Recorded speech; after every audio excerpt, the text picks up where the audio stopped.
નમસ્કાર, હું છું નીલમ દવે, તમારા બધાની સાથી અને સંગાતી ફનેશા રેડિયોની. તમે જાણો જ છો કે ફનેશા રેડિયો દ્વારા આપણો એક નમ્ર પ્રયાસ રહે છે ગુજરાતી સંસ્કૃતિને અને સાહિત્યને આગળ વધારવાનો. આપણા જ શહેર ડાલસ ફોર્ટ વર્થમાં આજે મારું સદભાગ્ય છે કે મારી સાથે બેઠા છે શ્રી સંજયભાઈ Raval, all the way from India. તમે એમનું નામ જાણતા જ હશો, જે ખૂબ જ સુંદર વક્તા પણ છે અને સાથે સાથે જે આપણે કહીએ કે તમારામાં જો મને ઉત્સાહ ફેલાવી શકે એવી ખૂબ જ વ્યક્તિ જેની વિચારસરણી ખૂબ જ સારી છે. મારું સદભાગ્ય છે કે સંજયભાઈને સાથે હું વાત કરવા જઈ રહી છું. અમારા બધા સાથી સંગાતીઓ તરફથી, ડાલસ ફોર્ટ વર્થ તરફથી અને ફનેશા રેડિયો તરફથી તમારું સ્વાગત છે સંજયભાઈ ડાલસ ફોર્ટ વર્થમાં. અને ખૂબ આનંદ થાય છે તમારી સાથે આજે વાત કરતા. તો સૌથી પહેલો સવાલ અમારા શ્રોતાઓ માટે ફનેશા રેડિયોનો કે તમે એક સુંદર વક્તા છો અને ખૂબ જ સુંદર રીતે યુવાનોમાં તમે જે જોમ ફેલાવો છો, ઉત્સાહ ફેલાવો છો, તો આ કાર્ય કરવાની પ્રેરણા તમને ક્યાંથી મળી? પહેલાં તો તમારા બધા દર્શકોને સંજય રાવલના ભારત તરફથી પ્રણામ. મને 2 દિવસ પહેલાં ખબર નથી કે હું તમારી જોડે અહીંયા બેઠો હોઈશ. સેમ થિંગ લાઈફમાં બનતી હોય છે. આઈ નેવર થિંક ઓફ કે હું વક્તા બનીશ. 1987માં મેં મારું ગ્રેજ્યુએશન પૂરું કર્યા પછી 2007 સુધી હું બોલ્યો જ નથી કોઈ દિવસ, 20 વર્ષ. પણ એ પછી એકવાર હું બહુ લોસ કર્યા પછી એક બુક સ્ટોર અને જીમ ને બધું ચલાવું છું. તો એક પ્રોફેસર આવ્યા ને એમણે મને કીધું કે અમારી કોલેજમાં આવો ને, તમે આટલું સરસ કેમ નાના ગામમાં ચલાવો છો? અને મારું માનવું છે કે તન અને મન સરસ હોય તો ધન આવે. અને એટલે એ બોલવા માટે હું ગયો. That was my first speech in public. અને એ પછી પાલનપુર અને આજુબાજુના વિસ્તારમાં લોકોને એમ લાગ્યું કે હમણાં સરસ બોલે, એટલે બધા બોલાવાનું ચાલુ કર્યા. એમ કરતા કરતા 500-600 ઇવેન્ટ્સ થઈ ગઈ. અને પછી એક વાર સુરતમાં મને કોઈએ બોલાવ્યો અને આઈ વોઝ શોક કે મને સુરતમાં લોકો સાંભળવા બોલાવે છે.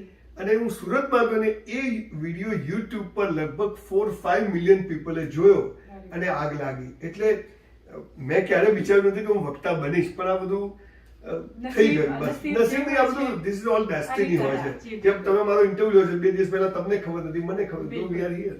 પરંતુ હંમેશા કળા અને નસીબનો સમન્વય સરસ થતો હોય છે. જ્યારે કળા હોય છે ત્યાં ઈશ્વર કૃપા બી થતી હોય છે. તો પ્રેરણા તમે કહો કે કદાચ નસીબના લીધે, પણ તમારામાં કળા હતી. તો તમે જે વિચારો વ્યક્ત કરો છો તમારી સ્પીચ દરમિયાન, તમારા જે કોર્સ હોય છે, તમારા લખાણો, તમારા અવતરણો, એ વાંચન માટે તમે કયા લેખકને કે કોને શ્રેય આપશો તમારા વાંચન માટે? લગભગ મેં 4,000-5,000 પુસ્તકો વાંચ્યા હશે મારી લાઈફમાં. પણ ઓશોને હું બહુ વધારે મારી ઉપર એમની અસર. હું કોઈ દિવસ એમને આશ્રમમાં નથી ગયો, એમની કંઠી નથી પહેરતો, કેમ કે એને જ કહ્યું છે. પણ હું એવું માનું છું કે there were 43 civilizations in the world and all 42 collapsed. This is the only Sanatan civilization survive in the world. તો એના જે બેઝ છે, એટલે ગીતા, મારા દરેક વક્તવ્યમાં ગીતા બેઝ છે. તમે મને લેખકનું ઓશો એક પણ પુસ્તક લખ્યું નથી, પણ કોઈની અસર હોય તો એની અસર મારી પર થોડીક છે. બાકી તો 450 જે બાયોગ્રાફી વાંચી અને દરેક માણસના જીવનમાંથી કંઈક ને કંઈક શીખ્યો. અને બાકી હું કોઈને ફોલો નથી કરતો, મારો કોઈ ગુરુ નથી, હું કોઈને ગુરુ બનાવતો નથી, કોઈને મેન્ટર નથી રાખતો, પણ હું મારી જાતને મારી એ કરું છું બસ. એટલે એ રીતે બધું ક્યાંથી ચાલુ થયું ખબર નથી. પણ તમારા કોઈ લેખક એવા જે તમને જેમની શૈલી બહુ ગમતી હોય? ના, કોઈ એવા પર્ટિક્યુલર કોઈ જ નહીં. કોઈ જ નથી. બધાને વાંચું. એક પણ લેખક એવો નહીં ગુજરાતી જેને હું નહીં વાંચતો. પણ એ જ તમારો નિષ્કર્ષ છે. તમે જે બોલો છો એ ખાલી એક લેખકનો નિષ્કર્ષ. એટલે હું હમણાં કોઈ 2 લેખકનું નામ બોલું તો બીજા બધાને અન્યાય થાય. જી બિલકુલ. એટલે કોઈએ 50 ચોપડી લખ્યું પણ એની એક જ વાત ગમી, કોઈ એક બુક લખી એમાંથી મને 10 વાત ગમી હોય. એટલે એ વાત પ્રશ્ન જ મને તો જસતો નથી કયો લેખક ફેવરિટ છે. અને વાંચન એટલે એક સમુદ્ર જેવું છે. યસ, બિલકુલ. તમે જેટલા એમાંથી મોતી લો, જેટલા ટીપા લો, એટલું તમારું જ જ્ઞાન ગ્રહણ થવાનું છે. કોઈ પણ લેખક હોય, કોઈ પણ કવિ હોય કે સાહિત્યકાર. તો ખૂબ જ સુંદર વિચાર છે સંજયભાઈ. અને હું વધારે ઓફકોર્સ તમારો સમય નહીં લો, પણ તમે યુવાનોને વધારે એડ્રેસ કરો છો. તમારા સંબોધનો મેં હંમેશા જોયા છે, જે સ્પીચીસ છે. તો આજકાલના જે યુવાનો છે, ક્યાંક ને ક્યાંક મને એવું લાગે છે કે દિશાહીન છે, લક્ષ્ય નથી એમની પાસે.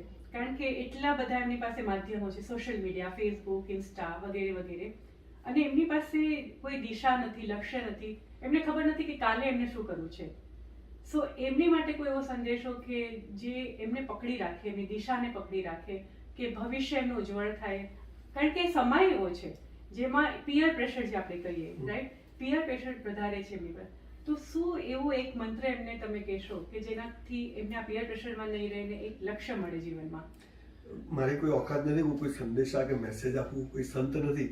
પણ 84 લાખ યુનિવર્સમાં ફરીને ત્યારે એક મનુષ્ય જન્મ મળે છે. અને એમાં કોઈ ખોડ ખાપણ વગર મળે ને તો એ લોટરી છે. બીજું આપણો જન્મ અકારણ નથી, સકારણ છે. બિલકુલ. We are here for a reason, we are not here for money and sex only. એ બાળકને ખબર જ નથી, અને એનું કારણ છે કે આપણી એજ્યુકેશન સિસ્ટમ બકવાસ છે, થર્ડ ક્લાસ છે. પ્રાઇમરી એજ્યુકેશનમાં 5,000 વાળી ટીચર છે, કોલેજમાં 5 લાખ વાળો છે. બાળકનું ઘડતર થાય છે ત્યાં સૌથી કાચો શિક્ષક છે. તમે દોષ આપો છો વિદ્યાર્થીને, પણ એક માટીના ઢેપાથી માટલું બને છે, એમાંથી કુંડું બને છે, એમાંથી સરસ વાસણો બને છે, કચરામાં બી જાય છે.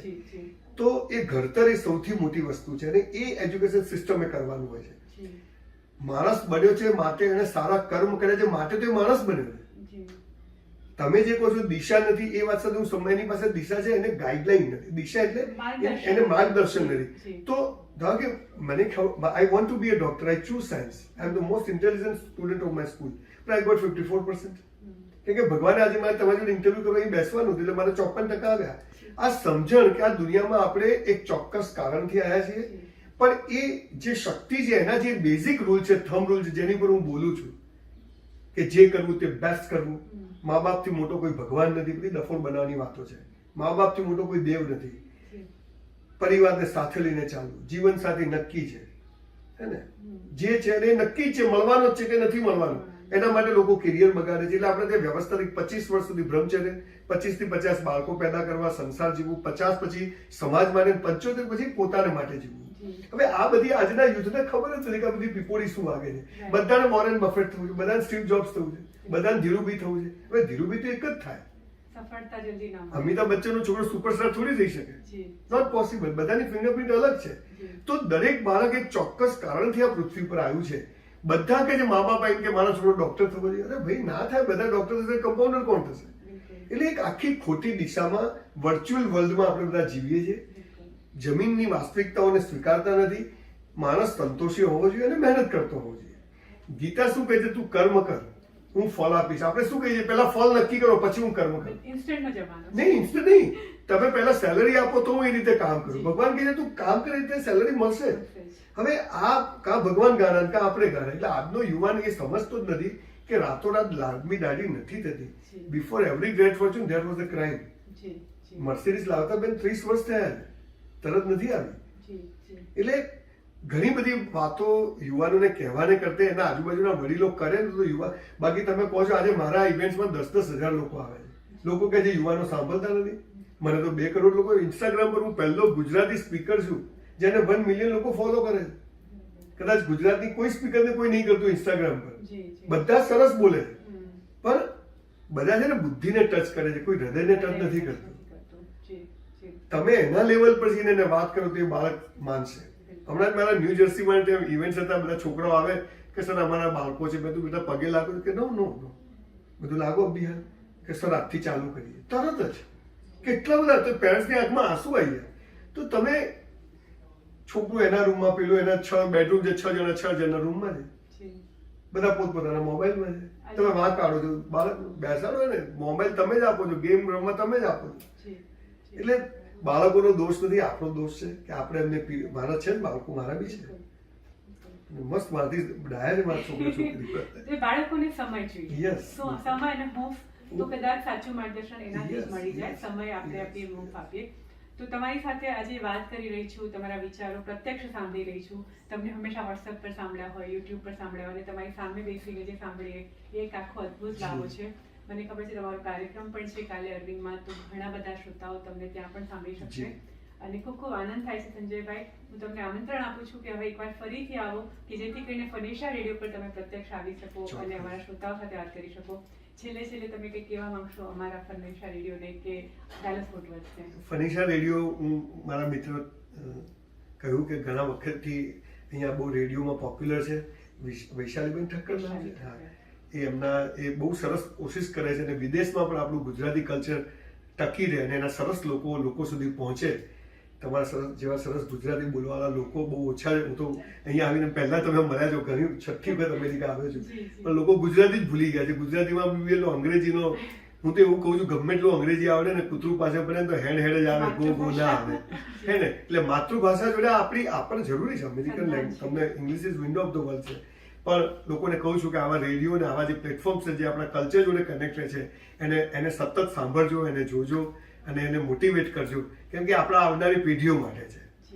Thank you. Thank you so much સંજયભાઈ. એકવાર ફરીથી નીલમ દવે તમારી સાથે સંગાતી ફની રેડિયો તરફથી ખૂબ ખૂબ આભાર. એ સાથે સાથે આભાર વૈશાલીબેન ઠક્કરનો. ધન્યવાદ.